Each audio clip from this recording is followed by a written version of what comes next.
S'il y a un produit que j'aime bien et dont je vous parle depuis plusieurs années, c'est l'Asus ZenBook Duo, qui est un combo intelligent. Vous avez deux écrans, un clavier Bluetooth qui est détachable, que vous pouvez totalement enlever. On peut faire énormément de choses avec cet ordinateur. Moi, je le trouve vraiment intéressant et il a vachement d'avantages. Il a aussi quelques inconvénients, mais là, cette année, en 2026, et je vous l'ai déjà présenté il y a pas longtemps, eh bien, je trouve que Asus est allé encore plus loin, a vraiment amélioré sa proposition, et c'est pour ça que la version 2026 du Asus ZenBook Duo est super cool. Si bien évidemment ce PC vous intéresse, le lien est en bas dans la description. On y va, je vais tout vous dire sur le Asus ZenBook Duo UX8407, c'est sa référence de 2026. On y va.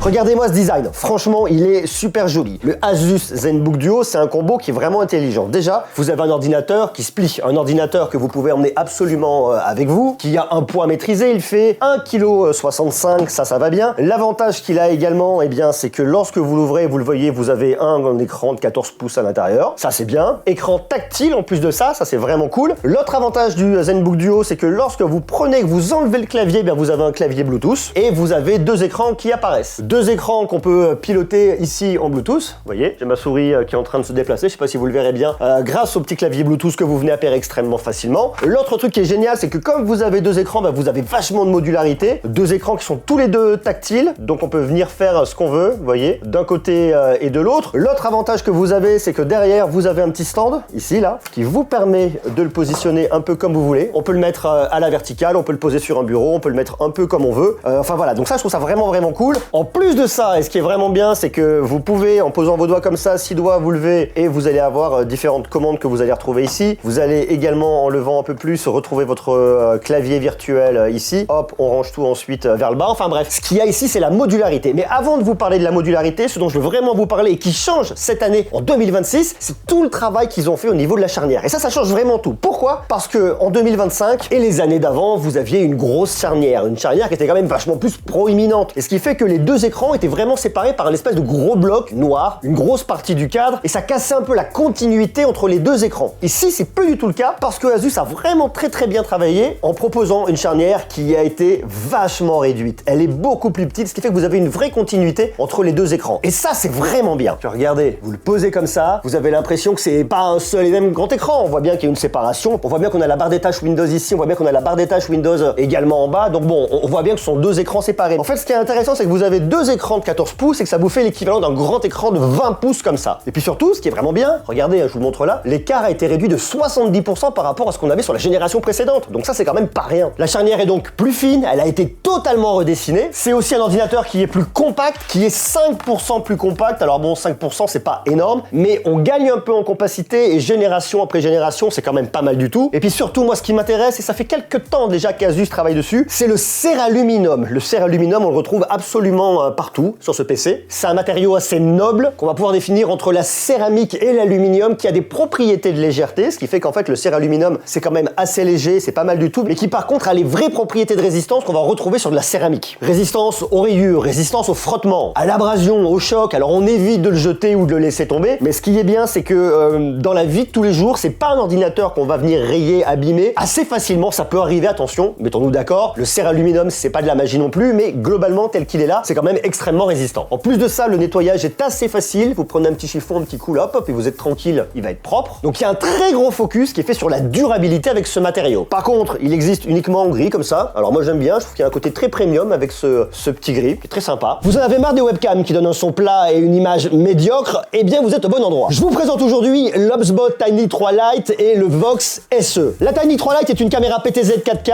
avec audio spatial et intelligence artificielle, qui vous permet d'avoir des performances professionnelles à un tarif accessible. Si pour vous, comme pour moi, la qualité audio est primordiale, eh bien déjà la Tiny 3 Lite offre un excellent système de micros spatiaux, mais l'expérience devient encore plus professionnelle avec le micro-cravate sans fil Vox SE. En associant les deux, vous obtenez le combo ultime de qualité professionnelle. La connexion est instantanée et le Vox SE étend considérablement la portée de vos présentations. En plus de ça, vous pouvez piloter de nombreuses fonctions en appuyant sur le bouton du micro Vox SE, que ce soit le suivi humain, changer de mode de suivi, le zoom x voisins ou encore lancer l'enregistrement. Côté image, on filme en 4K 30, mais on peut également avoir de superbes ralentis en 1080p à 120 images par seconde. En plus de ça, vous avez un logiciel complet qui transforme votre webcam en solution de production professionnelle. Mais la Tiny 3 Lite excelle également au niveau de l'intelligence artificielle, notamment avec l'AI Tracking 2.0. C'est une technologie avancée de suivi de mouvement. Vous voyez, ça me suit partout très facilement. Vous pouvez garder les mains libres grâce au contrôle de la voix avec la commande Hey Tiny, ou vous pouvez le contrôler avec des gestes très rapidement pour zoomer, dézoomer, enfin bref, c'est extrêmement pratique. L'auto-zoom ajuste dynamiquement le cadrage, que ce soit sur les plans serrés, sur le corps entier, etc. Tout ça pour avoir un look professionnel sans opérateur. La Tiny 3 Lite a une dimension compacte, elle est très légère, elle fait à peine 73 grammes et elle s'intègre discrètement à n'importe quel bureau. On peut le mettre sur un ordinateur très facilement ou encore la poser sur un pied. Et elle est compatible avec les logiciels les plus connus, que ce soit Zoom, Google Meet ou encore OBS. La Tiny 3 Lite est une caméra ultra performante qui, combinée au Vox SE, démocratise l'audio sans fil pro, le suivi de pointe, mais également la qualité 4K. Elle est faite pour vous, que vous fassiez des réunions, que vous fassiez des vidéos pour apprendre ou encore que vous soyez créateur de contenu. La Tiny 3 Lite est disponible au tarif de 229 € et le Vox SE à 69 €. Si vous voulez passer au niveau supérieur pour vos appels ou vos vidéos sans investir énormément et en ayant une solution pro, eh bien je vous invite à découvrir ces produits via le lien que je vous mets juste en bas dans la description. Je vous en parlais tout à l'heure, quand on a un PC, on veut un écran, un bel écran pour venir travailler, eh bien Asus a amélioré sa copie par rapport à ce qu'on avait avant. Écran de 14 pouces, ça c'est quand même bien, on a deux écrans de 14 pouces, c'est de l'OLED, avec des contrastes infinis et des noirs profonds, on connaît déjà l'OLED. Un écran qui est plus lumineux que ce qu'on avait sur la génération antérieure, on peut pousser la luminosité à fond, là on est à fond, on a un pic de luminosité à 1000 nits,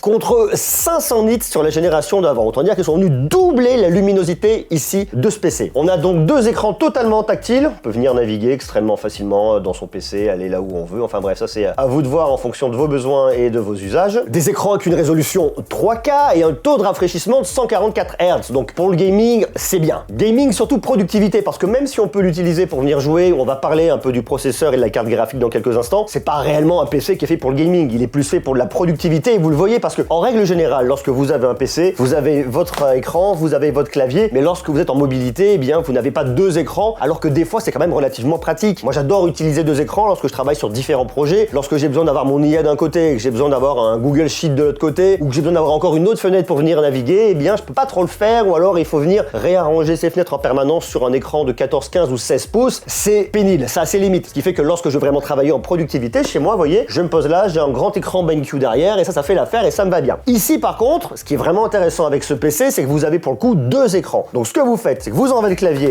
vous avez votre deuxième écran qui s'ouvre, vous mettez ensuite ici le petit trépied derrière, et vous l'ouvrez comme ça. Comme ça, vous pouvez réarranger vos fenêtres comme vous le voulez. Ici, vous voyez par exemple, j'ai une fenêtre ici, je peux remettre mon navigateur, hop là, je le prends, je le déplace ici, ce qui fait que si je veux gérer ma compta, je veux pouvoir ensuite faire ventiler 2-3 trucs ici ou gérer mes différents projets, je peux le faire super facilement. Mais ça, c'est vraiment pratique. Après, la limite qu'on a avec ce PC, c'est que comme vous avez un petit clavier Bluetooth, vous voyez, qui est extrêmement fin, et bien en termes de confort pour venir taper, c'est pas forcément ce qu'il y a de mieux, parce que il est plat, ça peut un peu venir casser vos poignets, il y a quelques petites limites qu'on va venir retrouver ici. Mais me direz-vous, on va pas tout le temps l'utiliser comme ça, mais en tout cas, c'est un mode parmi un autre. Donc c'est vraiment le gros avantage. Et le fait, une fois de plus, qu'Asus soit vraiment venu réduire, mais considérablement ici, à cette partie de charnière, et ben je trouve ça vraiment bien. En plus de ça, et ce qu'ils ont fait qui est pas mal, c'est que vous avez des dalles anti-reflet, qui vont limiter la réflexion de 65%. Alors attendez, regardez, je vous le mets, là on a un gros éclairage, on voit quand même un peu. C'est pas aussi bon qu'une dalle mat, c'est quand même pas mal. Moi j'ai comparé par rapport à mon MacBook Pro qui n'a pas de dalle mat, et lui à côté, il va limiter la réflexion, mais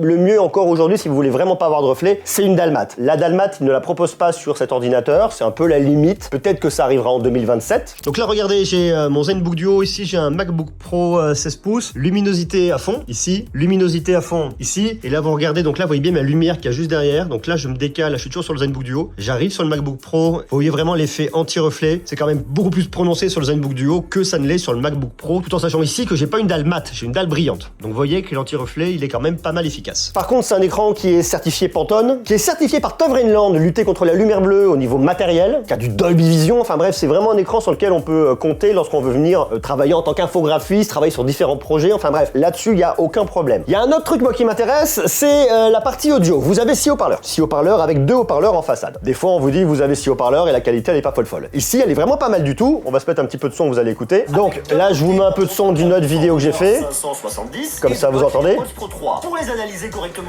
Moi, ce que je trouve assez intéressant, c'est que là, pour le coup, on n'a pas un son qui est trop médium par rapport à certains PC où le son est un peu médium et pas extraordinaire. Ici, vous avez un son qui est assez rond, avec un vrai équilibre entre des sons médium, médium aigu et grave. Donc ça, c'est pas mal. Ça permet vraiment avec les haut-parleurs comme ça d'avoir une très jolie expérience audio. Vous avez également du Dolby Atmos. Ok, c'est pas mal. Donc tout ce qu'on trouve au niveau du son, pour moi, c'est bien. L'autre truc qui m'intéresse maintenant, moi, c'est ce petit clavier dont je vous ai parlé. Alors le petit clavier, il s'appaire très facilement, il est pas mal, il est pratique. On a des petits connecteurs juste en bas ici, là, qui viennent se connecter avec, vous voyez, la partie là qui est juste là, juste ici. Donc comme ça, il se branche, il est connecté, il est extrêmement pratique. Quand il est positionné sur le PC, c'est pas mal parce que on a un peu plus d'angle ici, là, vous voyez. Donc on est un peu mieux pour venir travailler. Lorsqu'il est posé sur une table tout seul comme ça, il est vraiment extrêmement plat et l'expérience est un peu moins bonne. Bon, c'est un peu la limite de ce produit, mais là-dessus, rien de nouveau. Mais vous avez également un clavier virtuel, ça c'est ce que je vous disais également. Pour activer le clavier virtuel, vous prenez 6 doigts. 6 doigts que vous prenez, que vous posez là et que vous allez monter. Là, ça vous active déjà un petit curseur avec, vous voyez ici, la luminosité du système qu'on peut monter ou qu'on peut baisser. On a le volume du système, donc ça c'est quand même pas mal parce que on peut imaginer que si vous utilisez par exemple un logiciel comme Photoshop, un logiciel comme Premiere Pro, eh bien vous allez pouvoir avoir différents outils ici en bas. Donc l'écran du bas vous servira plus à venir piloter certains outils, être plus précis que vraiment utiliser l'écran à ce moment-là. Ça dépend des logiciels bien évidemment. Et puis là vous le voyez, là vous avez différents éléments. J'ai des quick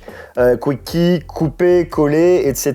Donc ça va dépendre des logiciels que vous allez utiliser. Et puis ensuite vous prenez encore vos 6 doigts, vous les remontez vers le haut. Là vous avez vos petits raccourcis que vous retrouviez là, ils sont juste là. Vous avez le clavier en demi-écran ou alors le clavier virtuel standard qui lui est juste en haut avec le trackpad. Et puis ensuite vous prenez vos doigts, vous redescendez vers le bas, vous redescendez comme vous voulez. Hop là, regardez là encore, on peut remonter et là vous reposez vos 6 doigts vers le haut et vous remontez. Donc en fait vous prenez 6 doigts, vous montez, vous ouvrez, vous fermez. Donc là il y a un truc qui est vraiment bien au niveau de l'UX et je trouve que là-dessus Asus c'est extrêmement malin. Ça aussi c'est pas nouveau mais je suis content de vous le remontrer à nouveau. Autre point de détail qui est pas mal, regardez, je vous le montre, qu'a fait Asus ici. Sur leur clavier ils ont agrandi le pavé tactile. Donc le pavé tactile est plus grand, ça c'est un point qui est très positif et surtout sur la partie de gauche là, regardez, vous voyez, ça va monter et ça va baisser le son. Là c'est pareil mais avec la luminosité, donc j'ai vraiment des raccourcis et là je vais pouvoir avancer et reculer dans une vidéo. Regardez là, hop, je viens là et là j'avance très facilement en posant mon doigt, j'avance dans ma vidéo, je recule dans ma vidéo. Donc cet outil je le trouve vraiment pratique. Donc vous voyez Asus a vraiment pensé à tout ici en termes de productivité, même au niveau des petits détails sur le clavier et ça change quand même pas mal de choses. Parlons maintenant performance. Ici on a un PC qui tourne sur Intel, on s'en doutera. On va jusqu'à un Intel Core Ultra X9 série 3 au maximum. On va jusqu'à 16 cœurs, on va jusqu'à 180 tops, on va jusqu'à 32 Go de RAM en LPDDR5X et on va jusqu'à 2 Tera de stockage. Donc ça c'est le max. Au niveau graphique, on a une Intel Arc B390. Donc on voit vraiment ici que ce PC il est totalement optimisé pour faire la part belle à la productivité, pour travailler avec de l'intelligence artificielle. C'est vraiment son ADN. On peut faire tourner des jeux dessus, mais pas les jeux qui vont nous demander le plus de ressources graphiques. C'est pas forcément lui qui est fait pour ça. Lui, il est vraiment fait pour venir travailler productivité, double écran, mobilité, PC résistant, PC durable. Avec en plus de ça un travail qui a été fait par Asus au niveau de l'amélioration de la dissipation thermique. Et puis à l'intérieur, Asus est vraiment venu optimiser également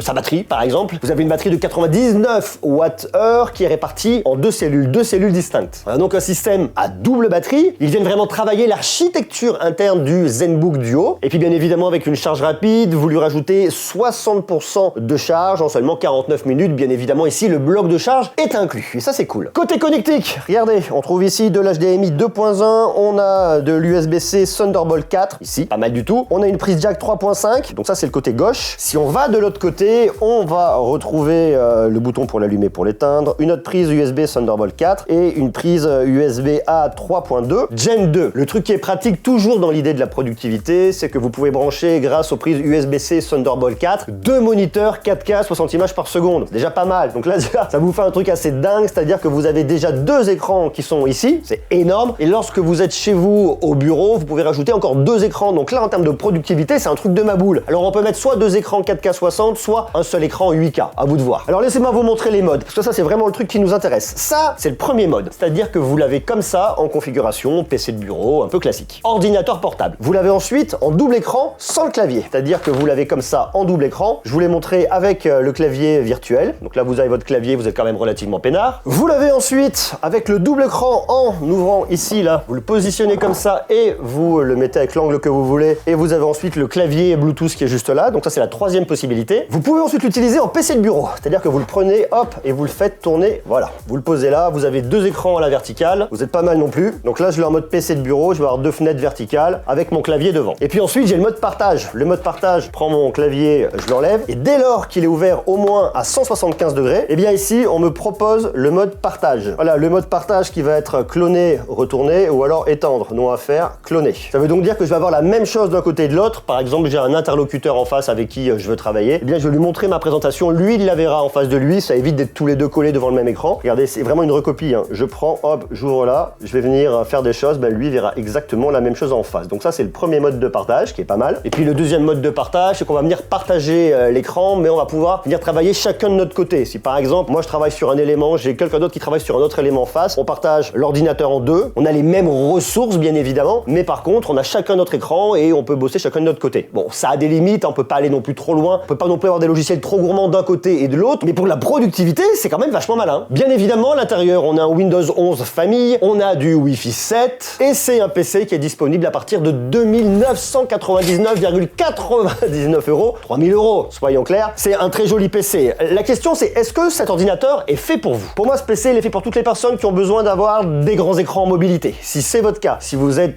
commercial, si vous vous déplacez beaucoup, si vous êtes graphiste, pourquoi pas, architecte, pourquoi pas, enfin bref, tous les métiers qui ont besoin d'élargir les espaces avec deux claviers, ou alors même quelqu'un qui est plus sur la notion de productivité, vous voyez, en règle générale, eh bien ici vous avez vraiment une machine qui est géniale et que je trouve vraiment super cool. Cet ordinateur n'est pas non plus parfait, il a quelques inconvénients, notamment le clavier Bluetooth qui, même s'il est très pratique, eh bien reste très plat, et pour travailler pendant des heures, lorsque vous l'avez enlevé de l'ordinateur, eh bien au niveau du poignet c'est pas extraordinaire. Lorsqu'il est posé, ça va tout de suite beaucoup mieux, je trouve ça beaucoup plus pratique. Le retour de touche est pas mal quand même, il y a beaucoup de confort en venant l'utiliser. Le fait que le trackpad soit plus grand, c'est pas mal non plus. Si vous jouez à des jeux extrêmement gourmands, je pense pas du tout que ce soit une machine qui est faite pour vous, que d'un point de vue graphique, on va être un petit peu limité quand même. Mais si vous avez un budget à 3000 €, voire plus, hein, c'est vraiment à partir de 3000 €, si on veut muscler la configuration, bah forcément, les tarifs vont monter. Et bien, si vous avez besoin vraiment d'un PC avec un double écran, avec de la modularité et que vous avez le budget, là, vous pouvez y aller les yeux fermés parce qu'il est vraiment bien. Et puis, moi, je trouve que vraiment, comme il est là en céraluminium, il est vraiment très joli. Ça fait quelques années quand même qu'Asus travaille le céraluminium. Je vous en ai déjà parlé, on l'a déjà vu. Je trouve que c'est un matériau qui est très élégant, vraiment dans l'air du temps. Donc ça, c'est bien et je trouve qu'Asus bosse bien dessus. Il est distingué, c'est un produit qui est très joli, qui lorsque vous le prenez comme ça, forcément est un petit peu épais. On s'en doutera, hein, parce que il faut loger quand même les deux écrans. Il faut que vous puissiez loger le clavier, même si c'est pas lui qui prend le plus de place. Vous voyez, le clavier prend vraiment pas beaucoup de place. Plus les batteries, plus tous les composants qu'on a à l'intérieur. Il est un peu épais, même si le poids reste maîtrisé. Il est quand même un tout petit peu lourd, mais c'est pas très grave, c'est pas dérangeant. Le trépied aussi, je le trouve pas mal. Je trouve qu'ils ont bien bossé là-dessus. Vous voyez, on peut le tenir comme ça. Alors bon, là, il y a l'écran qui a tendance à s'ouvrir un peu, mais bon, elle, on se dit pas qu'elle va vous lâcher et que tout va venir se casser la figure. Donc de ce point de vue-là aussi, c'est quand même pas mal du tout. En termes de connectique, on a ce qu'il faut. Je regrette qu'on n'ait pas de lecteur de carte SD. Ça aurait pu être extrêmement pratique. On a aussi que deux prises USB-C qui permettent de recharger l'ordinateur. Donc lorsque vous le rechargez, eh bien, il ne vous reste plus qu'une seule prise USB-C de libre. À ce moment-là, il vous faudra peut-être un petit dock externe pour rajouter en connectique. Bon, ça peut être aussi un peu la limite, mais tout en sachant que, ça c'est pas mal, sur le clavier, vous avez quand même une petite prise en USB. Alors pour venir recharger votre clavier, bien évidemment, mais bon voilà, guère plus quoi. Donc moi ce PC, est-ce que je le conseille? Oui. Est-ce que je le recommande? Oui. Je trouve que Asus a vraiment fait un bond en avant